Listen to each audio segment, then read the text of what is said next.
Show. I'm Jimmy Evans. I'm so glad that you've joined me today. And I've got a very special guest joining me today. But before I introduce him, let me just say I have my new book out called Look Up. If you haven't ordered it already, it's available now. And so I know a lot of you pre-ordered it, but it came out on December the 31st.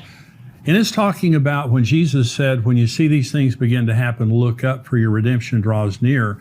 And the entire book just talks about redemption, what it means for us to be redeemed, which means everything Adam and Eve lost, we're going to get it back when Jesus returns, including a lot more. And so that's what the book is about. Very encouraging. It will talk about the end times, helping you to understand the end times, but more than that, it'll give you hope for what's just about to happen. Jesus said, when you see all these things happen, look up, but be prepared for the fact that you're about to be redeemed.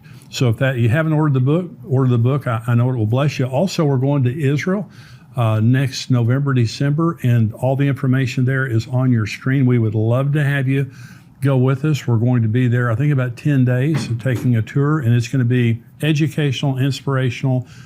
Can't wait to meet you guys that are going to go on the trip with us and spend some time with you in the Holy Land. So if you haven't already registered for that, the information is right there on your screen. And I'm excited today to have joining me best-selling author, end times expert, Bill Salus. Bill is the founder of Prophecy Depot Ministries. He has written 11 books, produced 14 DVDs. He's an author and speaker I've learned a lot from over the years. I'm very glad to have him joining me today to discuss a very important prophetic event, which is also a book Bill has written called Nuclear Showdown in Iran. Bill, thank you for being here. Jimmy, thanks for having me on your program. You bet. Well, listen, I've watched you for years and learned so much from you, and you're a scholar. I mean, you really are a researcher, and you go so deep into the things that you research. And so today we're going to talk about Iran. I want to start because you're here today, and several things have just happened in the news, and one is this earthquake that just happened in Turkey and Syria. The death toll that I heard this morning was 5,000. Over 5,000 people that have been killed. And of course, Jesus said there's going to be earthquakes, famines, pestilences, like that. This is a big earthquake in a very strategic area of the world. Do you think anything significant about that other than just the devastation and all that? Well, I think it's like Jesus had said, and there would be great earthquakes. He talks about in Luke, Matthew 24, he talks about earthquakes in diverse places. Right. This is a great earthquake, 7.5. I was in a 6.6 earthquake I lived in Big Bear Lake, California around 1990, I think it was. And it threw all my TVs off the shelf. My piano went through the wall. All the food and stuff came out of the cabinets. And they say that you go up another 7.5, that's almost 1,000 times That's greater terrible. intensity. Yeah. And the World Health Organization today came out and said they think there could be up to maybe about 20,000 killed individuals when they get through all the rubble and everything. Wow. I read an article this morning that said that this fault, and I believe they call it the Syrian African fault that runs right through Israel. And they're saying that, of course, Israel has a big earthquake like that about once every century. And they haven't had a huge earthquake. I think it was 1927, the last time they had one like this. So this, and of course, the Bible prophesies huge earthquake in Jerusalem, huge earthquake, the Gog and Magog war, and so, which is in the same region. So very significant. China, we had the balloon that flew over the United States from China. And China is not in this prophecy, the Ezekiel 38 and 39 prophecy.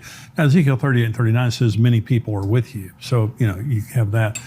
But China, they're very provocative.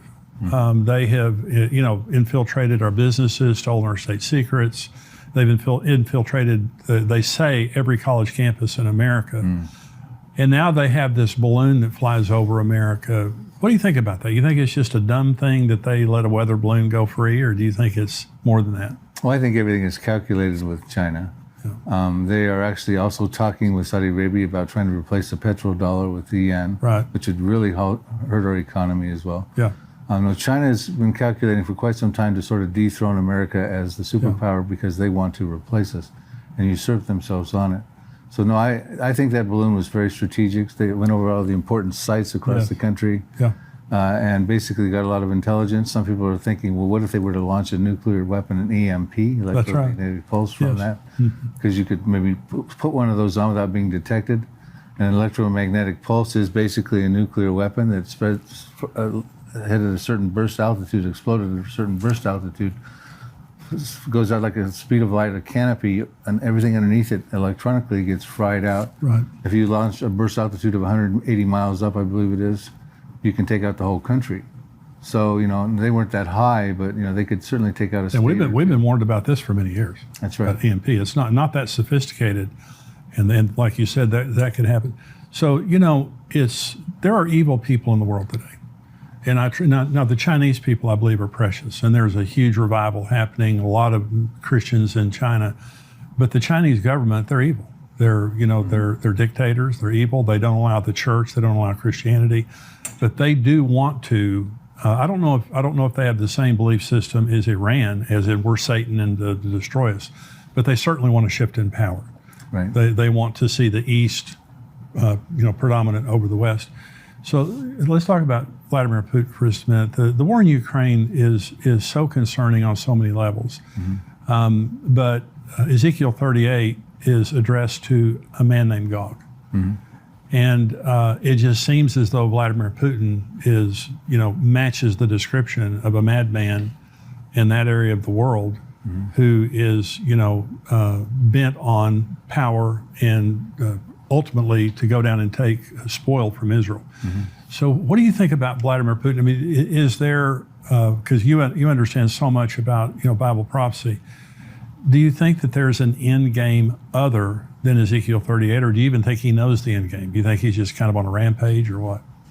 Well, I don't think Vladimir Putin knows the end game like we would know the end game from the Bible prophecies. But there are some parallels with his invasion of Ukraine with Ezekiel 38. Now, of course, Ezekiel 38 is an invasion against Israel with a whole coalition of countries, much more than just Russia going into Ukraine.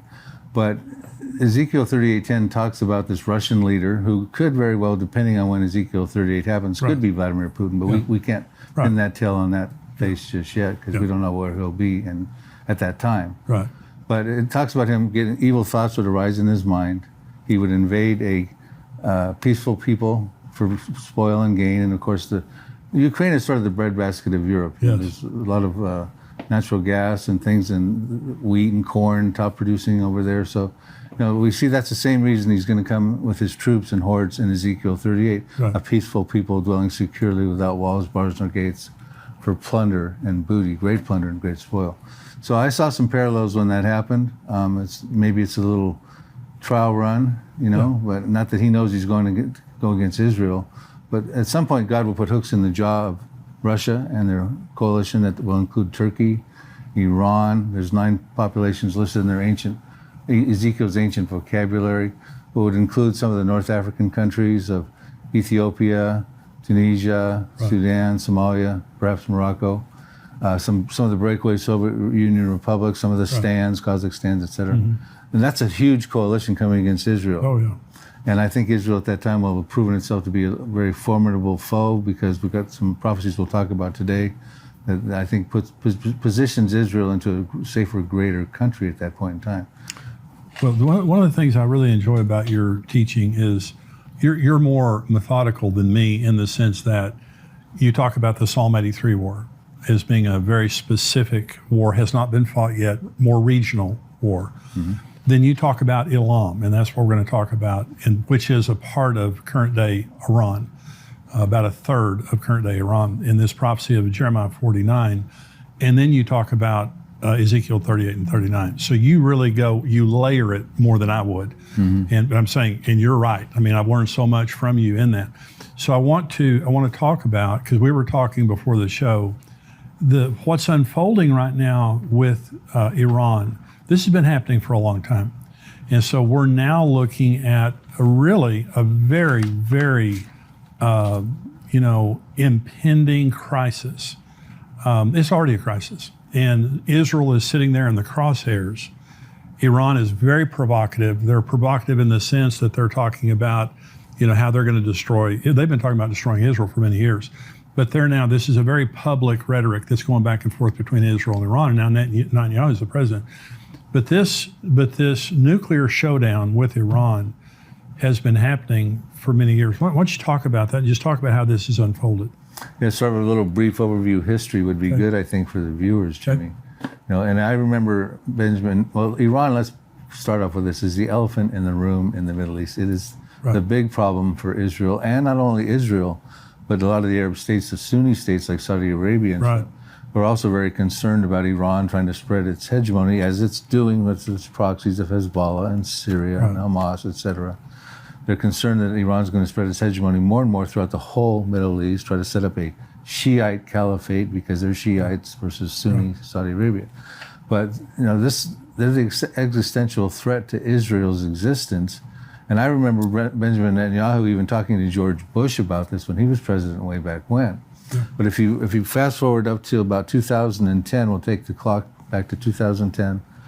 You had Israel began its covert operations against Iran. It did the Stuxnet worm virus. Yes. Shut down a whole bunch of centrifuges. They also, for 2 years around that time to 2012, assassinated 4 nuclear Iranian scientists and injured one very badly as well. I remember 2012 was when Leon Panetta was the Secretary of Defense for the Obama administration. And he sincerely thought at that time that Israel would strike Iran's nuclear program. That's 13 years ago, Jim. That's really amazing. That's really amazing. Right, and then you go forward a couple of years, John Kerry, the then Secretary of State for Barack Obama, he had said that in his estimation, Iran was 2 months away from breaking out to a nuclear weapons threshold. And of course, 2015, shortly thereafter, the JCPOA, the Joint Comprehensive Plan of Action treaty, was put together with the P5+1 Iran. So you had France, Britain, Russia, China, the USA, and +1 would be Germany, all came together and put together this deal.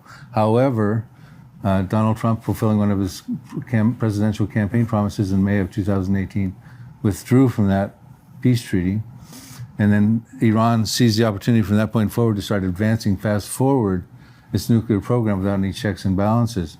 So we find out in December of 2020 that they had gotten up to 2.5 tons of enriched uranium, which was 12 times beyond the limit they were allowed to do in the JCPOA. They started putting advanced centrifuges together. They started producing 20% uranium.